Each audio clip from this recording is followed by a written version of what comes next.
porque ya es tarde.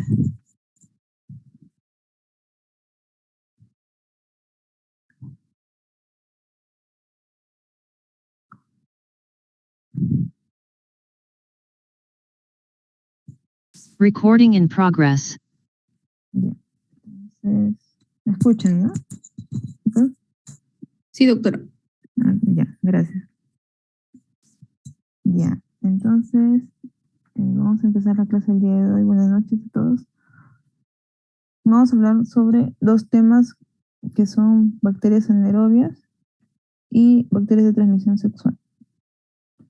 En el caso de las bacterias anaerobias, vamos a dividirlo en dos grupos: bacterias no esporuladas, y bueno, destacando el género Bacteroides, y bacterias anaerobias esporuladas, el género Clostridium. ¿Ya? En este caso, de forma general, bueno, para que lo tengan claro de todas maneras, se podría definir a las bacterias anaerobias como aquellas que para crecer en una superficie de un medio de cultivo necesitan una atmósfera sin oxígeno. ¿Ya? Obviamente el oxígeno va a ser tóxico para ellos.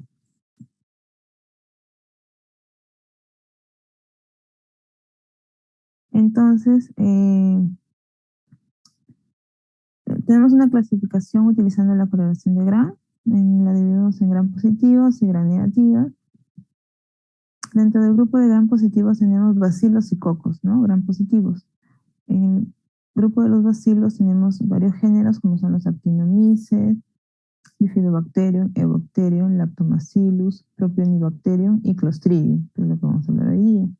Y los cocos Gram positivos tenemos Streptococcus y Streptococcus. Y dentro de los grupos de Gram negativos, en los cocos tenemos Bellonella, y los bacilos Gram negativos tenemos Bacteroides, que es el más frecuente también que vamos a hablar, Fusobacterium, Porphyromonas y Pregotella.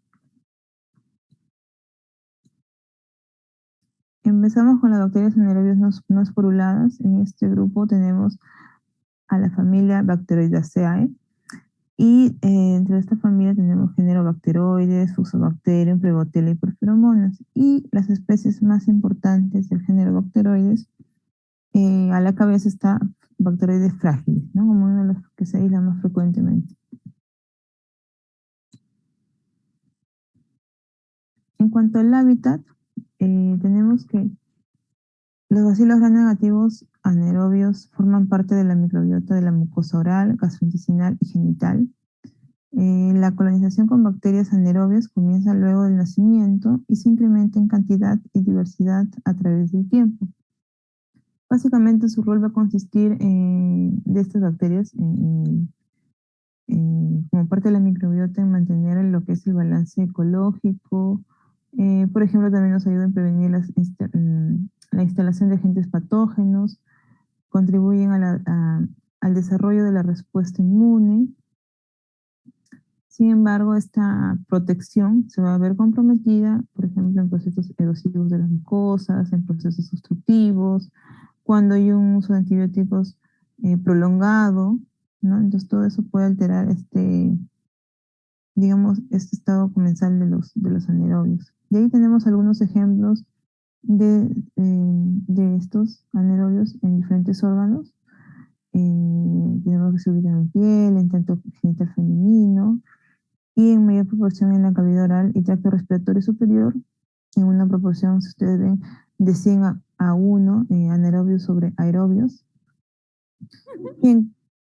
Y a nivel de colon, en una proporción de 1000 a 1, mucho mayor, anaerobios sobre aerobios, ¿no? Y ahí vemos que destaca Bacteroides, por ejemplo. Los bacteroides, el género Bacteroides, cualquier especie, son los más frecuentemente aislados en las infecciones por anaerobios en el ser humano. Como habíamos dicho, Bacteroides frágiles es el más frecuente.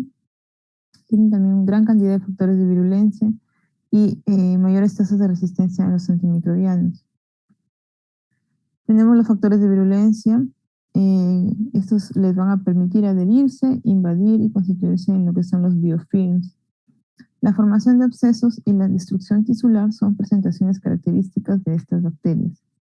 ¿Qué factores de virulencia tenemos? Por ejemplo, tenemos las adhesinas, que hemos dicho que son unas proteínas especializadas de la pared bacteriana que, bueno, se adhieren a los receptores de las células del hospedero, ¿no? Y bueno, estas adhesinas van a estar implicadas en el primer paso de lo que es la colonización o de la infección, ¿no? Y obviamente también son fundamentales en lo que es la consolidación del biofilm. También tenemos lo que es la cápsula, que en ese caso, bueno, es una cubierta externa de composición variable, que tiene la capacidad de inhibir, por ejemplo, la fagocitosis y en algunos casos promover la formación de abscesos, sobre todo interabdominales, ¿no? Y, por ejemplo, causados por bacterias frágiles. Tenemos la producción de ácidos grasos de cadena corta, que básicamente estos compuestos promueven lo que es la necrosis tisular,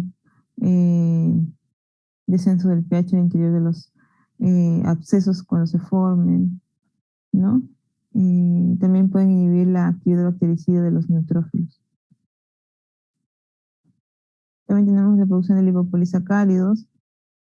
En este caso, la porción de lipopolisacárido denominada lípido A es una endotoxina que estimula la respuesta inmune innata y es mediador de cuadros de shock séptico, producción de enzimas hidrolíticas. Estas enzimas pues ejercen una acción nociva sobre estructuras celulares del hospedero. Por ejemplo, tenemos lo que son las hemolicinas, las proteasas, colagenasas, neuraminidasas y lipasas. Tenemos la producción de enterotoxinas, que son unas poderosas metaloproteasas, sobre todo en especies de bacterias frágiles. Estas enterotoxinas, por ejemplo, están asociadas a cuadros de diarrea de tipo acuoso, ¿no? Porque hay gran cantidad de pérdida de líquidos, de electrolitos. En cuanto al impacto clínico, las infecciones de estos bacilos son en su gran mayoría polimicrobianas, ya entonces asociado a otros microorganismos, sobre todo aerobios. Son piogénicas, o sea, formadoras de pus, de origen endógeno, ¿no? Porque forman parte de la microbiota. Y se localizan en la proximidad de las superficies mucosas, donde las bacterias anaerobias se encuentran en una proporción de 10 a 1000 veces mayor que las aerobias, ¿no? Como hemos visto en la figura anterior. Una minoría de las infecciones causadas por estos microorganismos son adquiridos por vía exógena, ¿no? O sea, no son parte de la microbiota, sino se la adquieren del ambiente, ¿no? Y estas, por ejemplo, proceden, por ejemplo, por mordeduras de animales, humanos, o por heridas de golpes de puño de otras de origen zoonótico. Y sobre todo ese tipo de infecciones se observan en pacientes inmunocomprometidos. En este caso tenemos que estos bacilos se aíslan principalmente en infecciones intraabdominales, odontógenas, en el tracto genitourinario, en piel, partes blandas y, bueno, hasta bacterias, ¿no? Sobre todo en los lugares donde existen como parte de la microbiota, ¿no? En cuanto a la patogenia, las principales infecciones de bacteroides, las principales infecciones pueden ser por bacteroides, ¿no? Porque vemos que son polimicrobianas, como habíamos dicho, entre los géneros bacteroides, parabacteroides, esos vienen a ser los géneros más frecuentes en las infecciones, sobre todo intraabdominales. Y estos son los que ocasionan pues también mayor proporción de factores de virulencia y mayor nivel de resistencia. En cuanto a las infecciones intraabdominales, por ejemplo, tenemos como ejemplo cuando se forman abscesos intraperitoneales, peritonitis causadas por alteración de la integridad de la mucosa intestinal, ¿no? Secundaria a cirugías, sobre todo. También tenemos infecciones en el tracto genital femenino.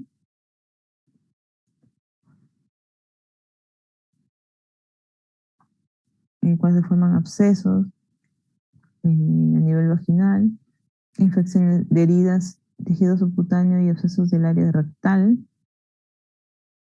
cuadros de osteomielitis, ¿no?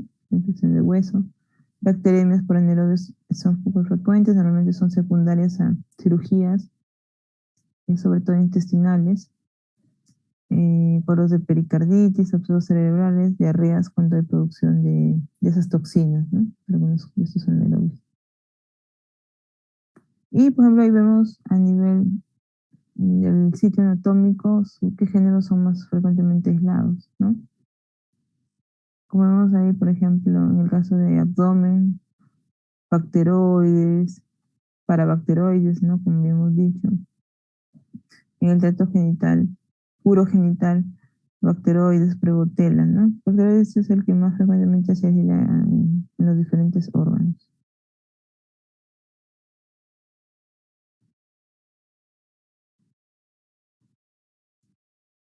En cuanto al diagnóstico microbiológico, tenemos que existen medios enriquecidos porque necesitamos un ambiente anaerobio.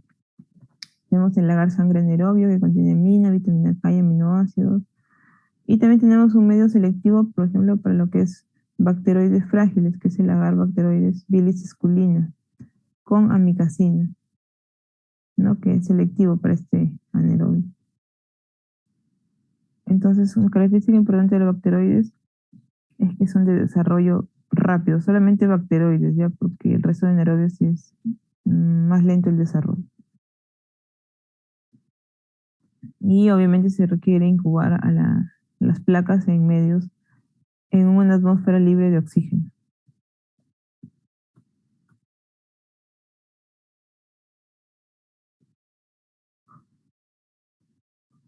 Las especies de bacteroides producen colonias grandes a las 48 horas de incubación.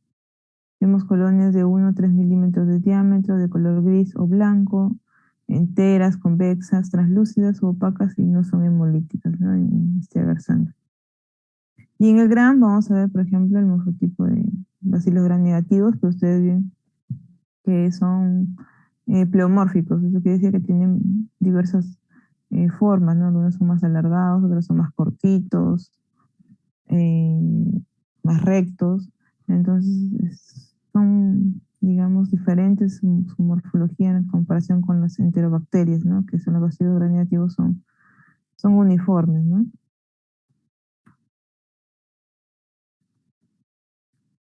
¿Qué tenemos también? Entonces tenemos por otro lado a las bacterias anaerobias esporuladas, y en este caso el género representativo es Clostridium. Hay 4 especies patógenas principales: Clostridium tetani, Clostridium botulinum, Clostridium difficile y Perfringens.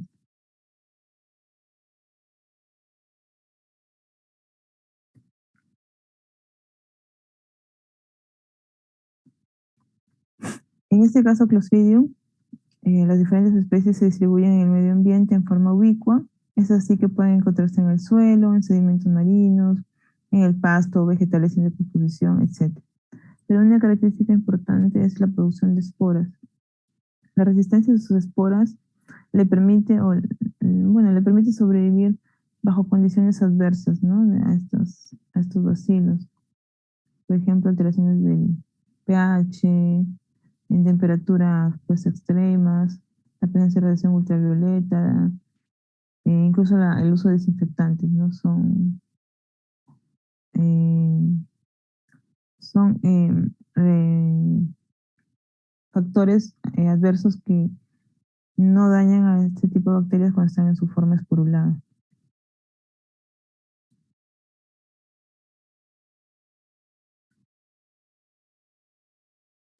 Por ejemplo, Clostridium difficile se distribuye en el medio hospitalario y sus esporas pueden ser transportadas por el agua, el polvo, el instrumental médico u otros objetos. Bueno, vemos que algunas especies integran la microbiota residente del hombre y de los animales, entre ellos Clostridium perfringens, Clostridium septicum y Clostridium difficile, ¿no? Vemos que están ubicados sobre todo a nivel del tracto gastrointestinal. Estas bacterias, estos bacilos gram positivos por un lado, sobre todo a nivel de colon. Vamos a ver.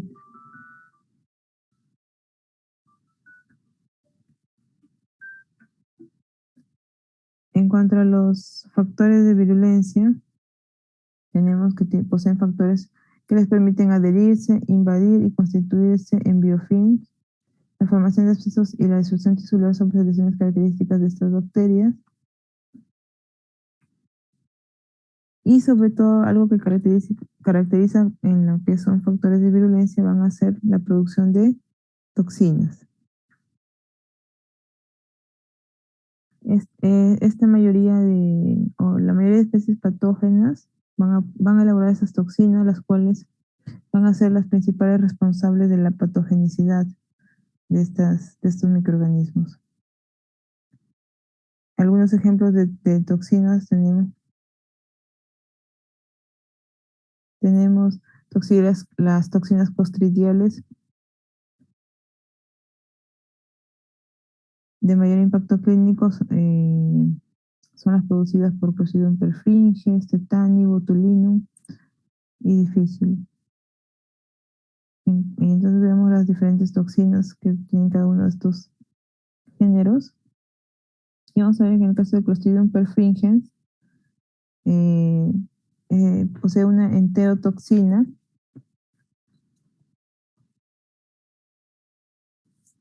que actúa como un superantígeno con respuesta inflamatoria exacerbada, es responsable de cuadros gastrointestinales. También produce una toxina alfa con acción hemolítica y necrótica, ¿no? Entonces es más agresiva, está asociado a lo que es la formación de gangrenas. Luego tenemos Clostridium tetani, que produce una hemolicina sin actividad patogénica denominada tetanolicina y una neurotoxina, una tetanospasmina, responsable de la sintomatología de lo que es el tétanos. Tenemos Clostridium botulinum, que es una neurotoxina, y eso es importante recordar que es una de las toxinas bacterianas identificadas como una de las más potentes. Llega al torrente sanguíneo y actúa en la membrana presináptica de las neuronas motoras, donde bloquea la liberación del neurotransmisor. Luego tenemos Clostridium difficile, que son toxinas alfa y beta y presentan actividad similar, causan necrosis, aumento de la permeabilidad intestinal e inhibición de la síntesis proteica, daña las microvellosidades de la mucosa intestinal y puede producir una anulación completa de las mismas. Tenemos Clostridium perfringens, que se le implica en 3 enfermedades.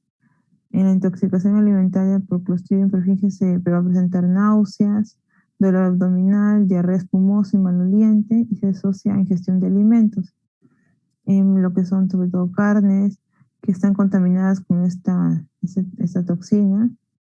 El periodo de incubación es relativamente corto, de 8 a 24 horas. Y bueno, los síntomas son relativamente leves y de corta duración. Pero también puede haber cuadros más agresivos, como lo que son la enteritis necrotizante por una toxina beta necrotóxica. También cuadros de gangrena gaseosa. Se presentan luego traumatismos abiertos o cerrados, pero estos en particular heridas contaminadas.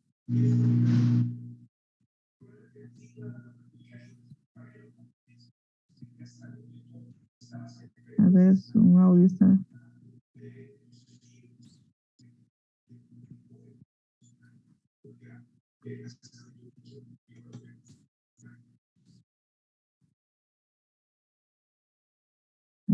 Bueno.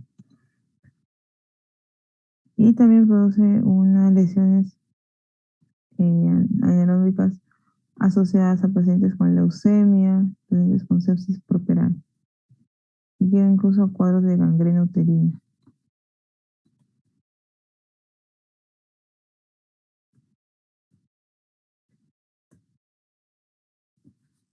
En cuanto a la patogenia de estas enfermedades, tenemos también en el caso de Clostridium tetani. Produce la enfermedad conocida como tétanos. Esta enfermedad toxigénica está asociado a antecedentes de mordeduras, fracturas expuestas o quemaduras contaminadas por polvo, por objetos punzocortantes, ¿no? Sobre todo clavos oxidados que contengan las esporas de Clostridium tetani. El periodo de incubación puede ser hasta de 2 semanas. Y aquí vemos que se produce una neurotoxina tetánica que se disemina al sistema nervioso central. El resultado va a ser una hiperexcitabilidad de las neuronas motoras con contracciones tónico-clónicas espasmos musculares, parálisis y disfunción autónoma, lo cual puede conducir a un estado de contractura generalizada y permanente, llevando finalmente a la muerte del paciente por una parálisis espástica, ¿ya? De los músculos respiratorios.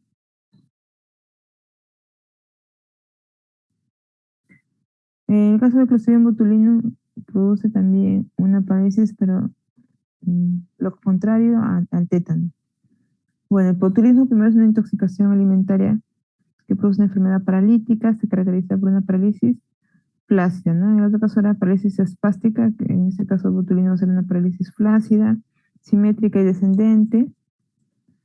Esta comienza por los pares de los nervios craneales, desciende hacia los músculos del tórax y las extremidades y puede causar la muerte del individuo por falla respiratoria.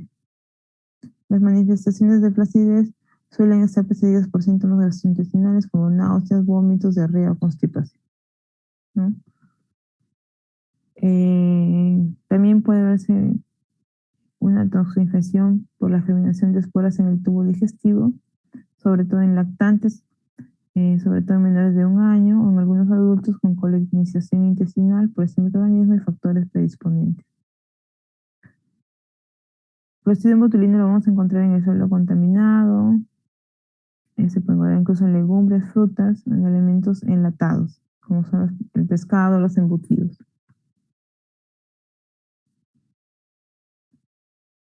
Clostridium difficile produce un amplio espectro de manifestaciones clínicas, desde la colonización del tracto gastrointestinal, cuadro de diarrea, hasta un cuadro conocido como colitis pseudomembranosa, ¿ya? Este proceso inflamatorio trae graves complicaciones, sobre todo en los pacientes hospitalizados, porque lleva cuadro de megacolon tóxico, hilo paralítico y perforación colónica, ¿no? Esta colitis pseudomembranosa se le asocia a pacientes que han tenido un exceso de antibióticos, normalmente de 2 semanas. ¿Qué antibióticos se le relaciona más? Sobre todo lo que es la clindamicina, las cefalosporinas o las fluoroquinolonas. Y causa el 25 a 30% de las diarreas adquiridas en el medio hospitalario y el 15 a 25% de los episodios asociados a tratamientos antibióticos. En cuanto al diagnóstico microbiológico, no hay muchas pruebas pues complejas o que determinen bien el tipo de anaerobio. Se pueden utilizar cultivos líquidos como es el caldo tioglicolato, que habíamos visto que en el fondo del tubo se va a observar una turbidez que indica el desarrollo bacteriano, ¿no? Mientras más alejado del oxígeno, mejor crece. En medios sólidos tenemos un agar sangre anaerobio también. Y si hacemos un gran de la muestra o de las colonias, vamos a encontrar bacilos gran positivos cortos con una espora subterminal. También se pueden utilizar pues, un agar sangre anaerobio. Por ejemplo, aquí vamos a ver en el caso de Clostridium perfringens un grado de hemólisis, ¿no? Asociado a las toxinas alfa y beta. Clostridium tetani, en este caso el diagnóstico va a ser básicamente el cuadro clínico antecedente del paciente. Este microorganismo se podría aislar a partir de tejido infectado u objeto hallado en la herida. Sin embargo, este procedimiento no es muy empleado ya que la sensibilidad de los cultivos es baja. En cuanto a las características en el grano, vamos a tener que también son bacilos gram positivos, pero tienen una espora terminal deformante en palillo de tambor. Luego tenemos el Clostridium botulinum, el cual se basa en las manifestaciones. Este diagnóstico se va a basar en las manifestaciones clínicas y la epidemiología del paciente. Se podrían identificar las toxinas, sobre todo en laboratorios de referencia. Se van a examinar alimentos, heces y fuera de los individuos afectados, y en el caso de animales también se incluyen tejidos. Son bacilos gram positivos con espora subterminal ovalada.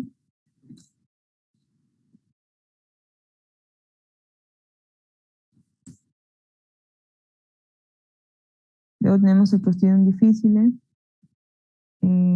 Para el Clostridium difficile Hay que demostrar la presencia de la enterotoxina o citotoxina en heces.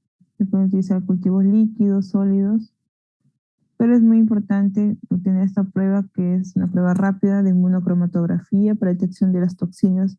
En el caso de Clostridium difícil, ¿no? Porque como habíamos dicho, causa cuadros a nivel de colon bastante agresivos. Y en cuanto al Gram, vamos a ver que son bacilos gram positivos con espora central o subterminal.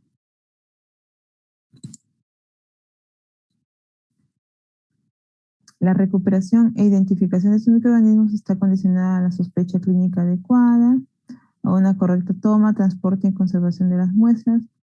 Es necesario evitar la contaminación de la muestra con la microbiota residente en la piel y mucosas. Las muestras deben ser protegidas del efecto deleterio del oxígeno hasta que puedan ser procesadas, y lo ideal va a ser cultivarlas de inmediato. Las muestras líquidas, purulentas y de volumen considerable pueden transportarse en tubos estériles. Lo ideal es cultivarla antes de las 2 horas, de lo contrario deben inyectarse en frascos sin introducir aire. Los raspados, hisopados y piezas de tejido pequeños pueden colocarse en tubos que contengan medios de Stuart o Cary Blair.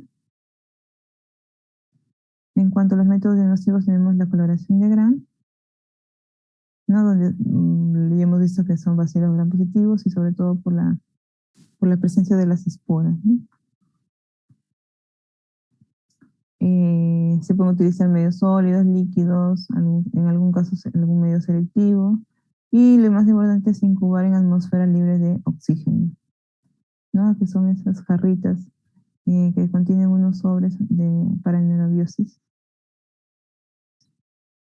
Además, es importante recordar que se tiene que, lo menos posible, manipular las placas, porque cuando uno las abre y no hay desarrollo bacteriano, ingresa oxígeno y eso no es favorable para ellas. Entonces se recomienda hacer una lectura a las 48 horas de la realizada la siembra hasta completar los 7 días. ¿Bien?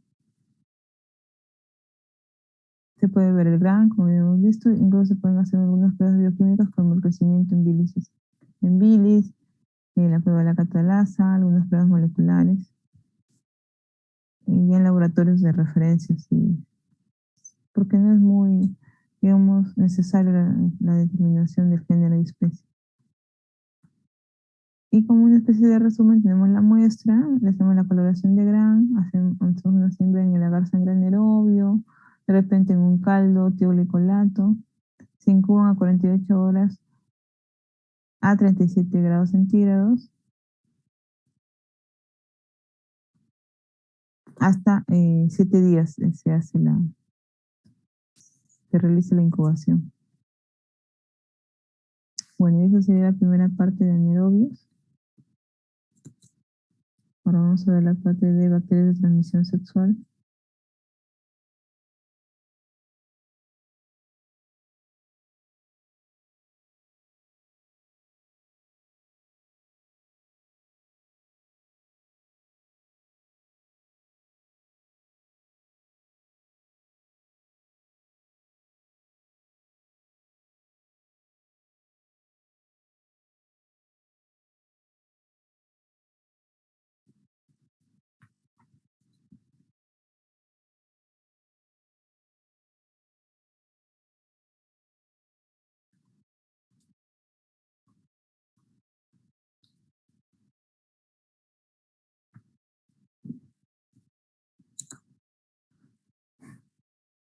Entonces vamos a ver hoy día un poco de treponema pálido, Neisseria, gonorrea y hemófilo ducrei.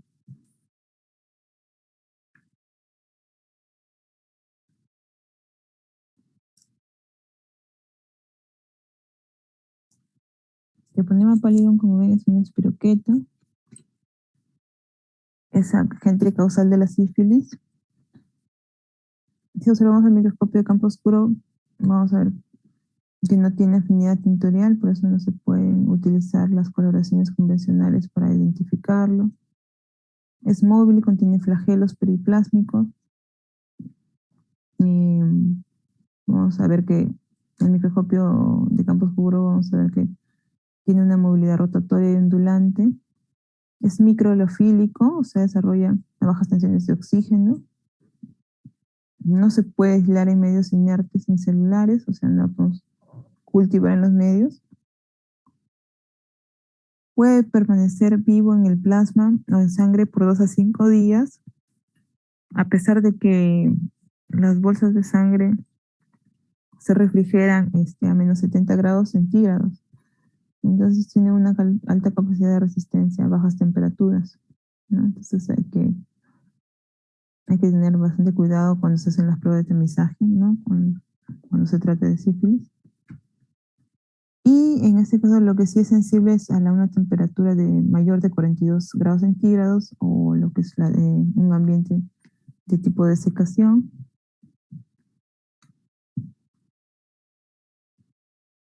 Treponema pallidum va a ser capaz de penetrar a través de las membranas mucosas intactas o a través de heridas en la piel, ¿no? Tenemos que este microorganismo se va a diseminar en el cuerpo, por ejemplo, por vía sanguínea, por vasos linfáticos, y en realidad cualquier órgano va a poder ser invadido, ¿no? Incluso puede llegar hasta el sistema nervioso central. Tenemos varios periodos, etapas de la sífilis. El periodo de incubación va a ser de 1 a 3 semanas. Primero tenemos una sífilis primaria, que viene a ser donde se genera lo que es el chancro duro, ¿no? Es esa lesión ulcerativa, conocida como chancro duro. Es de base limpia, no se observa la presencia de secreciones, es indurada, no exuda y puede ser poco o nada dolorosa, es indolora. Aquí hay numerosos treponemas en estas lesiones y puede curar incluso solo entre 2 a 8 semanas. Y en este caso no va a haber producción de anticuerpos.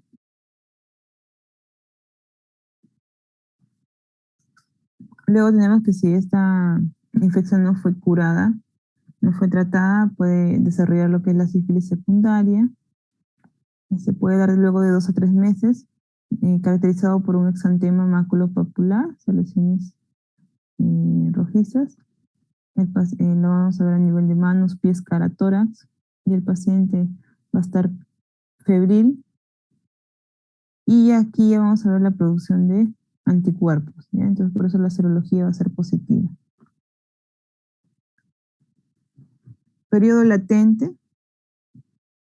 El treponema va a ser, en este caso, en ese periodo va a ser un cuadro sintomático, o sea, no vamos a ver normalmente síntomas. Incluso el paciente puede estar en este periodo por meses o años. Hay ausencia de manifestaciones clínicas. El paciente puede tener una recaída y por tanto volverse nuevamente infeccioso. Y normalmente el hallazgo es casual por serología positiva. Luego tenemos la sífilis terciaria, que este tipo de sífilis ya se va a localizar, ya va a ir a otros órganos. Por ejemplo, encontramos cuadros de neurosífilis, sífilis cardiovascular, la presencia de gomas. ¿Y qué son estas gomas? Tienden a ser infiltrados de monocitos que tienen acción tipo destrucción tisular y llegar a cualquier órgano. Y luego tenemos lo que es la sífilis congénita, que es de madre a feto. Y es detectado antes del 4º mes de embarazo. Es curable, no sé si se detecta antes. Si ya es posterior a esta etapa, puede incluso ser causa de aborto o sífilis secundaria. Y si digamos, el feto, ¿no? Llega a desarrollarse durante todo el embarazo y ya nacer, el recién nacido va a tener un cuadro clínico de fiebre, la presencia de CRH, un llanto débil, incluso pueden haber úlceras cutáneas y aumento del tamaño de los órganos como hígado, vaso.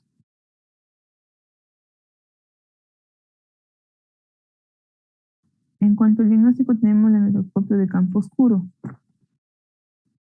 que esto se hace de las muestras de las lesiones ulcerativas de las lesiones dérmicas.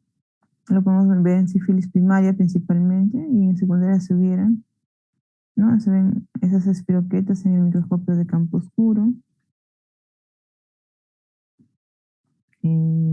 Como estas espiroquetas son tan delgadas, estas no se pueden observar en un microscopio común, ¿no? De luz. Si no es necesario, pues este microscopio, como les digo, de campo oscuro. Se caracterizan por ser espirales, con movimiento característico en tirabuzón, ¿no? O rotator.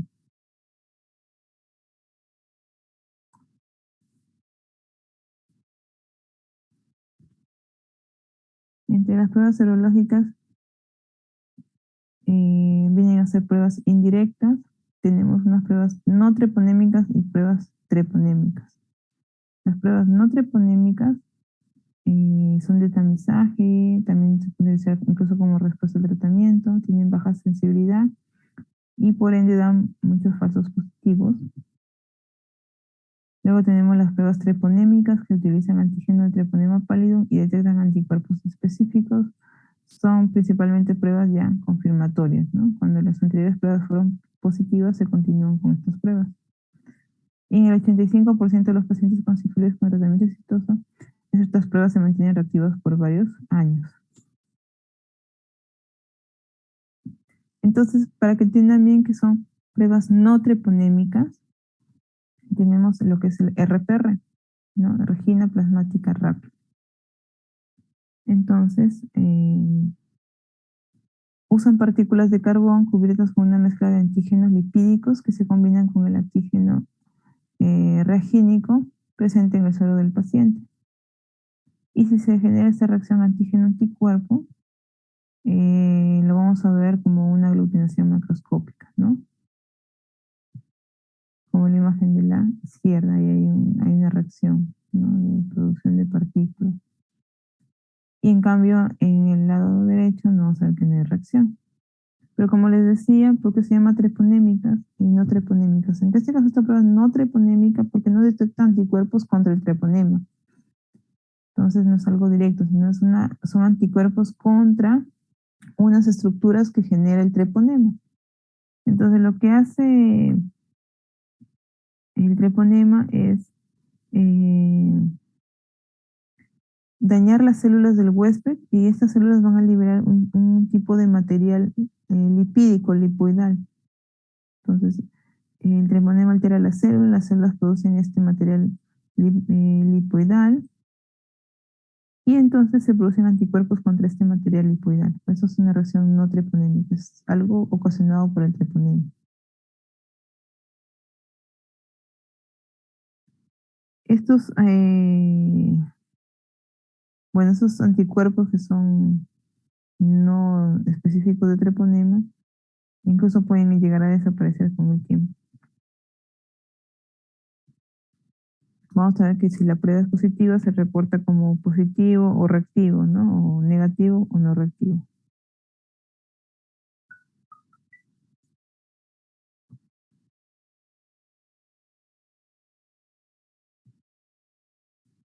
Ya, y luego tenemos las pruebas treponémicas. En estas pruebas sí detectan anticuerpos de tipo IgM, anticuerpos IgG contra el treponema pálido, ¿no? Entonces siempre estas pruebas van a tener antígenos de treponema pálido impregnado en sus pruebas y la persona, el paciente tiene que tener anticuerpos contra estos treponemas. El FTA-ABS, que es una prueba de anticuerpos absorbidos fluorescentes antitreponema. Esta prueba se utilizada para la confirmación de pruebas no treponémicas positivas, ¿no? Por ejemplo, tenemos un RPR positivo, ya, entonces a continuación yo realizo una prueba de FTA para confirmarlo, porque ya habíamos dicho que el RPR puede dar falsos negativos, falsos positivos, perdón.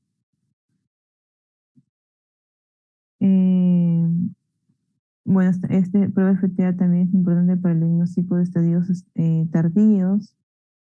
En este caso, las pruebas treponémicas ya dan negativo. Es una prueba altamente específica y sensible también.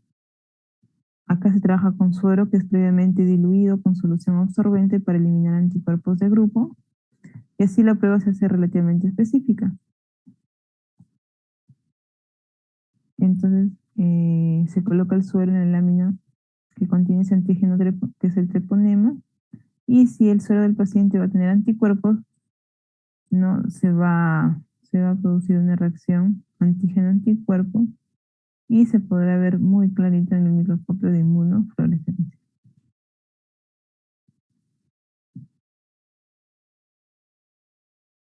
Y otras pruebas treponémicas también que se utilizan son la prueba de Lisa, la prueba de Western blot, que también tienen alta sensibilidad y especificidad.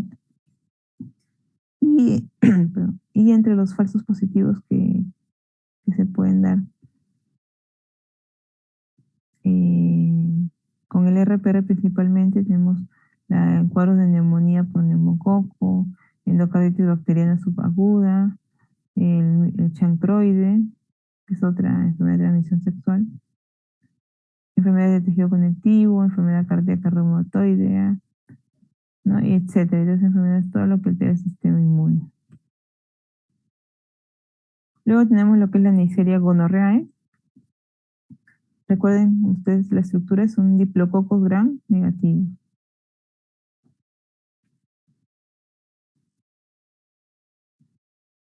Entonces la Neisseria gonorrhoeae o gonococo son diplococos gram negativos, es aerobio, y ahí, bueno, en la imagen microscópica tiene lados achatados, y también se le conoce que son como especies de granos de café. Es un microorganismo intracelular facultativo, es inmóvil, no esporulado, y es oxidasa y catalasa positivo, ¿ya? Además no posee cápsula ni sello. Tiene crecimiento de 35 y 37 grados centígrados bajo una atmósfera de CO2 al 5%.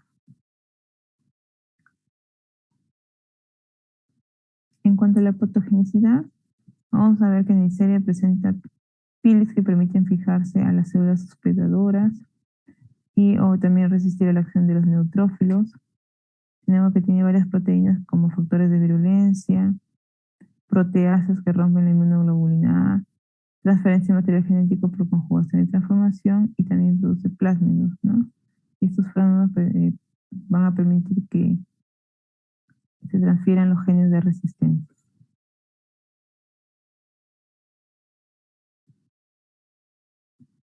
En cuanto a la patogenia, es una infección venérea.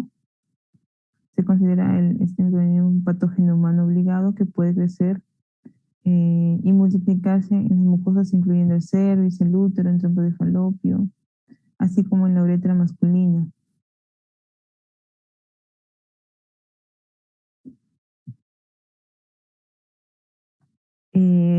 Recuerda que esta bacteria pues produce la gonorrea, que es una infección altamente contagiosa, ya exclusivamente de transmisión sexual.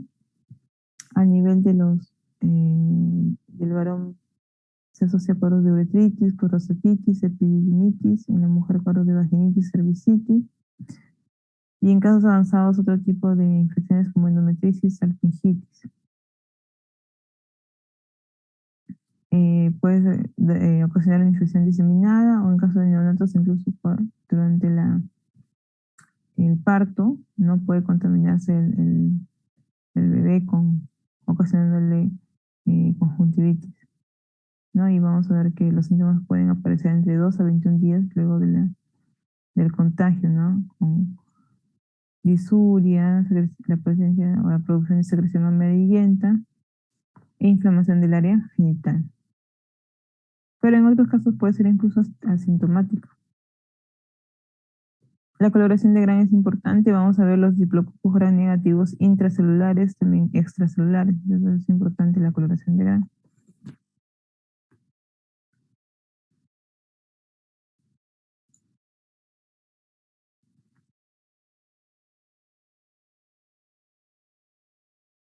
En cuanto al otro tipo de diagnóstico por cultivo, tenemos que por sus necesidades nutricionales se le considera una bacteria exigente, requiere cisteína, requiere glucosa, etcétera, incluso piruvato como fuente de carbono.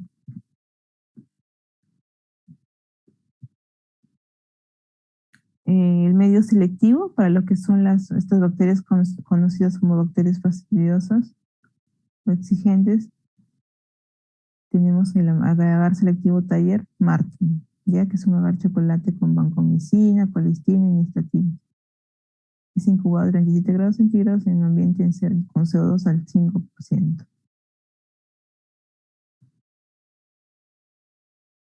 Se pueden realizar pruebas bioquímicas como la prueba de fermentación de la glucosa, reacción con la catalasa y la oxidasa, que son positivos, ¿no? Y pruebas, bueno, ya automatizadas de inmunología y moleculares, ¿no?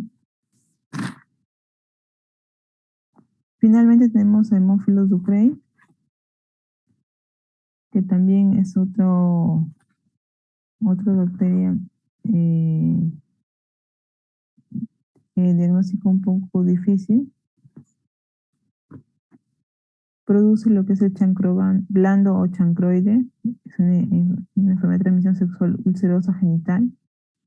Vamos a ver cocobacilos grannegativos pequeños, anaerobios facultativos, y bueno, esta bacteria es muy exigente para desarrollar en medios inertes, ¿no? Porque eso no se la aísla comúnmente en el laboratorio.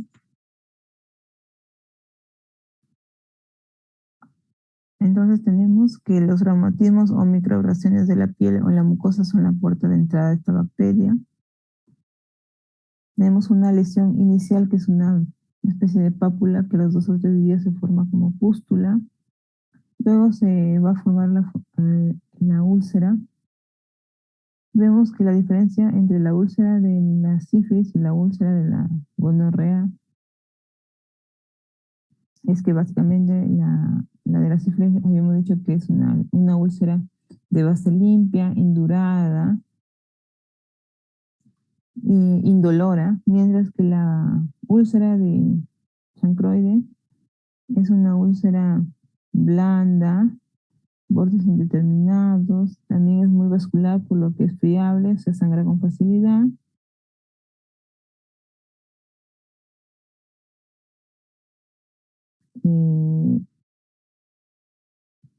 También es dolorosa, es otra diferencia, ¿no? Mientras que la sífilis es indolora, esta es bastante dolorosa.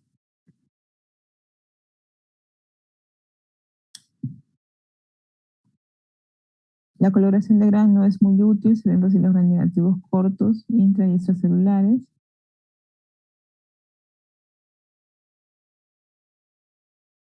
En cuanto al diagnóstico, finalmente vamos a tener que Haemophilus ducreyi es una bacteria difícil de cultivar, ya solo algunos laboratorios postales para investigación tienen los cultivos para aislarla y se pueden también realizar pruebas moleculares, pero finalmente el diagnóstico va a ser clínico, ya por las características de la úlcera que hemos visto en la anterior diapositiva. Entonces, el Centro para el Control y Prevención de Enfermedades de Atlanta puede realizar un diagnóstico probable de chancroides si cumple los siguientes criterios. Entonces, cumpliéndose de los criterios que vamos a ver, pues se puede dar una esperanza de que se trate de Haemophilus ducreyi. Entonces, una enfermedad de descarte, básicamente, y se descartan otras patologías para recién sospechar de Haemophilus ducreyi. Entonces, ¿cuáles son estos criterios? El paciente tiene 1 o más úlceras dolorosas en la zona genital. El paciente no tiene evidencia de infección por treponema pálido con la detección por microscopía de campo oscuro o por serología. Y bueno, estos estudios deben realizarse al menos 7 días después de la aparición de las úlceras. La manifestación clínica, la apariencia de las úlceras genitales y la linfadenopatía que sean típicas de chancroide. Y una prueba negativa para lo que es otras infecciones aparte de la sífilis.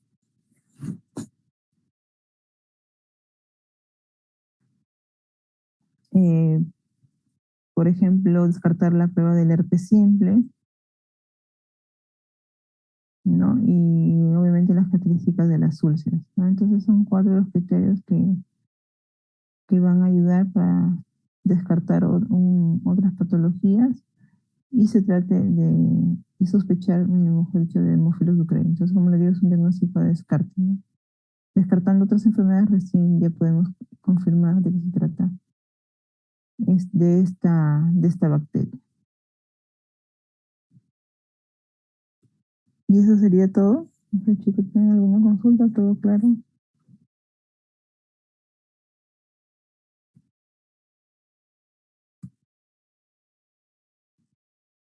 A ver, por el chat.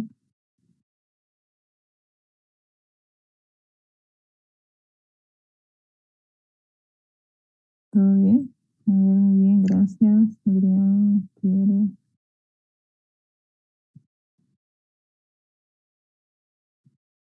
Sí, doctora, todo claro.